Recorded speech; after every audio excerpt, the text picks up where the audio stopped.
Kaixo kazetaguneko lagunok, hemen gaude, bideo berri batean.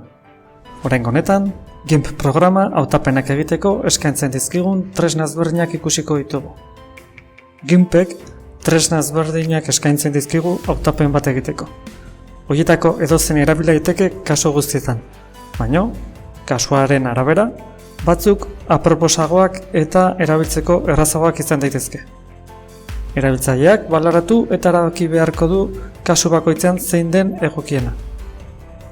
Eta zertarako balio du hautapen bat? Hautapena aldaketak eremu zehatz batean aldaketak egiteko balio du. Eremu horretaz kanpo ezin izango dugu aldaketarik egin. Aldaketak egiteaz gain, hautapena kopiatu, moztu eta ezabatzeko aukera ere izango dugu. Hautapen eremua identifikatzea errez izango da. Honen ertzak, mugimenduan dagoen marra-marratu batez osatua egongo da. Hautapenak forma ezberdinak izan ditzake, erabilitako erremintaren arabera. Hautapen erreminta ezberdinak ere kombinatu ditzakegu nahi dugun hautapena lortu ahal izateko. Kombinatu ahal izateko, hurbilketazko hautapen zatia erabili dezakegu. Hurbilketazko hautapen zatian lau modu ezberdin dauzkagu.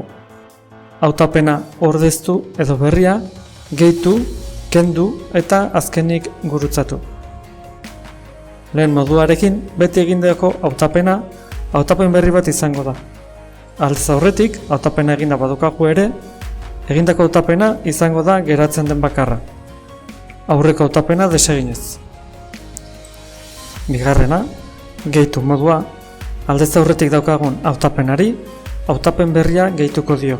Horrela, biren arteko hautapen berri bat sortuz. Hirugarren modua, kendu modua da. Gehitu modua bezala funtzionatzen du, baina kontrako zentzuan. Gehitu ordez, aurreko hautapenari hautapen berria kentzen dio.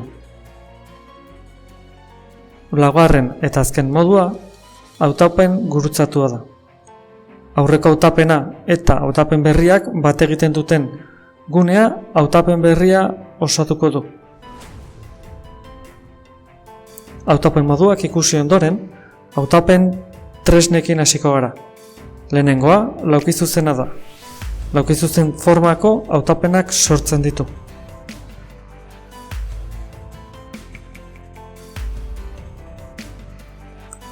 Hurrengoa eliptikoa da.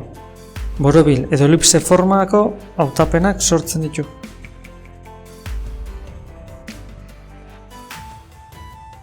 Hautapen librea aukeratu ezkero, nahi dugun forma emateko aukera izango dugu.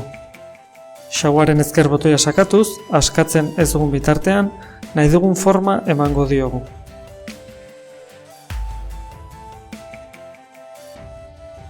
Hurbilketazko hautapenarekin, klikatzen dugun kolorea edo inguruan dauzkan antzekoak hautatuko ditu.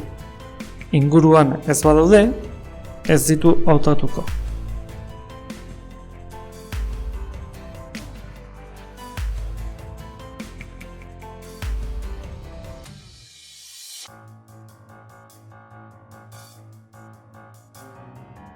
Kolorearen araberako tresna erabiltzen badugu, klikatutako kolorea irudi guztian zehar hautatuko du. Ez du kontuan izango klikatutako inguruan dagoen edo irudiaren beste alda dagoen kontuan izango. Hurbilketazko hautapenaren antzekoa izango da. Batek inguruan duena izango du kontuan eta besteak irudi guztian dagoena. Gura izen hautapen tresna, hautapen librearen antzekoa da.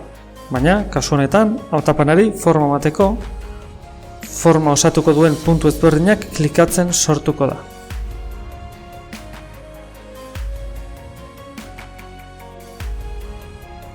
Bukatzeko, azkeneko tresna, aurreko planoaren hautapen tresna da. Guztietatik erabiltzeko zailena. Tresna hau erabiltzeko bi pausotan egin beharra dago. Lehenengo, hautapen gune bat egin behar dugu. Hautapen librea edo guraize hautapena izango balitz bezala. Bigarren pausora pasatuz, dena kolore batez beteta agertuko zaigu, baina zati bat ilunagoa izango da bestea baino. Zati argiena, Aurretik egindako hautapena izango da. Pintzelaren ikonoa ere kargatuko dugu. Mantendu nahi dugun koloren gainetik lerro zuzen bat egin beharko dugu. Bukatzeko, Enter tekla sakatuko dugu eta gune hori hautatuta geratuko da. Aukeratutako tresnaren arabera, konfiguratzeko aukera ezberdinak izango ditugu, baina batzuk tresna ezberdinetan errepikatu egingo dira.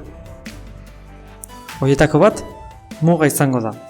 Hautatutako koloren tolerantzia aldatu ahal izateko adibidez. Eta beste bat, difuminatu ertzak, hautapenaren ertzak difuminatu eta transizio suabeago bat izateko. Hautapenak egiteko garaian gomendagarria da zoomaren tresna erabiltzea, batez ere, lan egiten dugun pantailaren tamaina txikia bada. Erabili ezkero, hautapenak zehatzagoak egitea erraztuko dizkigu. Ederki, hauxe izan da guztia. Espero dugu bideoa lagungarria izatea. Gero arte!